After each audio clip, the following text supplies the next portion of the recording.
Hi everyone, it's Don and I hope you're having a fantastic day. Well, as we approach the end of 2023, I'm going to do two videos. One of them is the 5 best things that happened in 2023 for cruising and 5 of the worst things that happened in 2023. So I'd rather end on a high note. So today's video is going to be, the 5 worst things that happened in 2023 for cruising.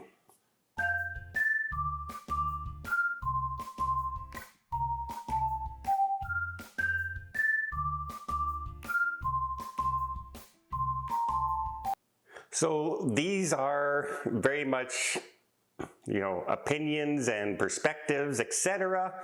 But I asked a few people out there in the cruising world, and this is kind of the list that they came up with, and they're in no particular order. So not one is not more important than the other. So please remember that. It's no particular order, but we're going to start off with how many ships this year got caught in storms.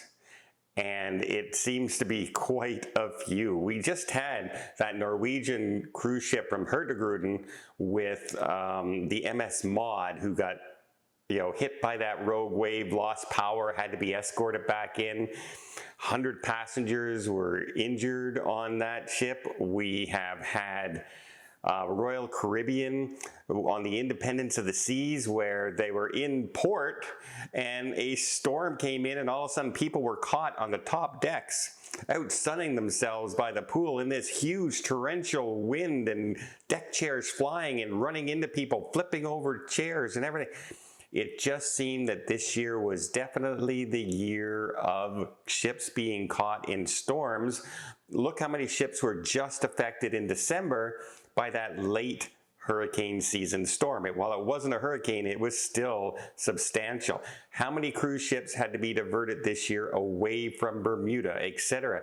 And how many ships still ended up getting caught in some very rough seas? It's a lot. It's a lot. Even the Saga's cruise ship, the Spirit of Discovery, got stuck trying to get back to port when it left the Fiji area and didn't make it, and over 100 passengers were injured on that ship. So yeah, definitely the year of the storm. Speaking of some tragedies, unfortunately, it seems like there was a lot of tragedies when it comes to cruisers getting injured on shore excursions. We had the lady who got lost in the woods after trying to find a waterfall and wandering off by herself. We have the two people who were just walking around the street in a very popular area and got hit by a hit-and-run driver and them taking off. That's many stories of that happening this year. I can remember another story of 2 ladies where one was hit and she had to go and have emergency surgery, and she didn't have insurance. A big problem, right? Big problem. And then, of course, the tragic accident on the way to the Blue Lagoon, where the shuttle boat, tour boat, took on water, sunk, and one woman got so distressed and panicking that she actually passed away on that as well. Just bringing that up because it seemed a lot this year, a lot of tragic stories of hit and runs. Always be aware of your situation, of where you are. Always have medical insurance. And I know I just did a story about a hospital refusing to do it, but that is the rarity. That is something that should be investigated. And it's still, people were saying, well, if they're not going to treat you, why bother having insurance? Well, for one thing, they're going to get the money back, right? The insurance will at least pay them back. That's one thing. And that one hospital bill for that person in the hospital is going to be about $70,000 US. So yeah, I think that's an explanation in itself as to why to have travel insurance. Next, some of the bad news this year is it's the year of the cutbacks. Right? Instead of raising prices, which the cruise lines were still doing, the cruise lines decided to save money by taking back stuff that used to be included. For instance, Princess Cruise Line. They took away eating at Alfredo's Pizza for free and included it in one of their pay-for packages, right?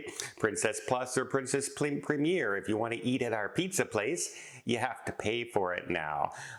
We had Celebrity Cruise Lines all-included package got much less inclusive by taking out gratuities.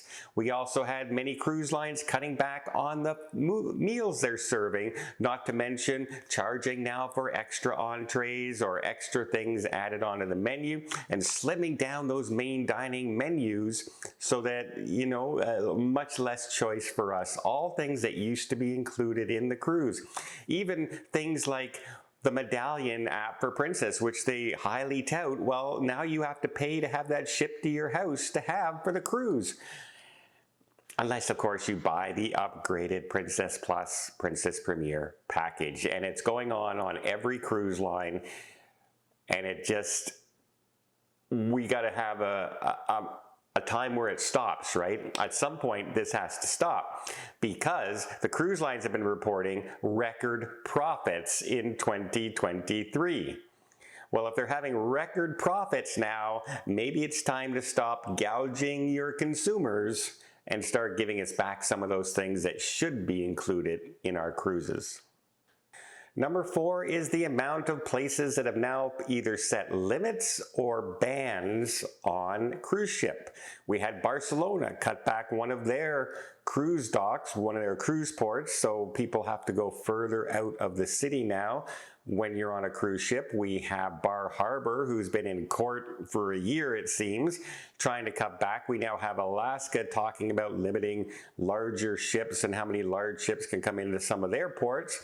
And it just seems to be, you know, Venice, etc. It seems to be going on a lot in a lot of places. And it's, if they're not banning cruise ships, then they're adding cruise ship fees, travel fees, extra fees as a way to gain more money, basically. It's basically, you know what? We have now discovered a way to get more tax in, and we're just going to charge the visitors coming into our country.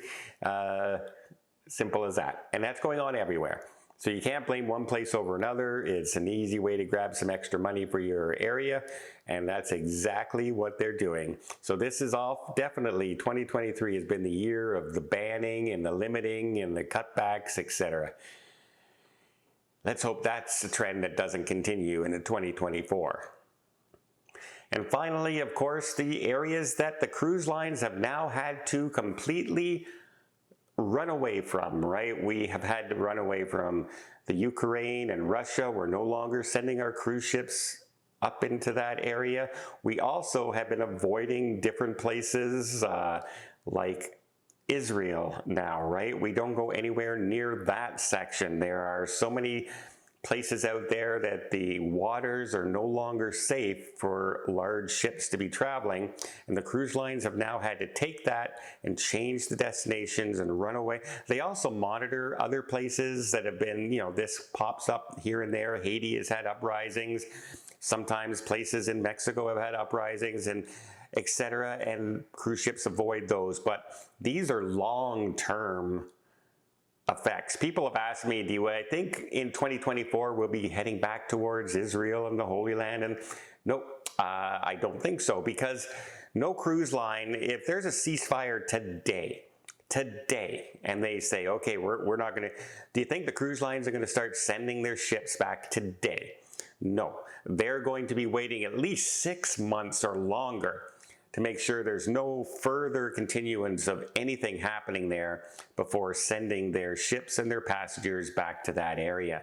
This is definitely one of the biggest times in my memory of when we cannot go into certain areas on a cruise ship anymore, that we're completely avoiding big chunks of the earth because of this situation.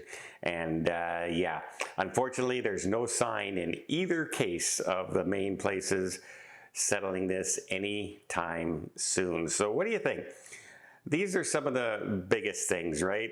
We've got banning going on, we've got the wars going on, we've got the the gouging of passengers. I'm saying it's gouging now because if you report record profits, well then you shouldn't be continuing cutbacks and raising gratuity prices and raising the prices on water and internet, et cetera, et cetera, et cetera. If you're making those record profits, right? That doesn't seem right to me, and now I can call it gouging. Before it was making their money back, now it's price gouging. And so yeah, it's been one of those years. While cruising is in full swing, that's when some of these places have been taking advantage of us because they know we want to go, so they can raise the prices, and it's one of those, yeah, well, let me know what you guys think. Is there any stories out there that you think are even bigger than this? This was a survey that was sent out to about 300 travel agents across North America that I participated in, and this is one of the ones, this is basically the summary of what the worst things about 2023 in cruising have been. Let me know if you guys know any more. Put it down in the list down below, and until next time, I hope you appreciate this video. If you did, please give it a thumbs up. Want to see more tips, more tricks, more travel vlogs from around the world? Hit that subscribe button. Until next time, have yourself a safe and a great vacation.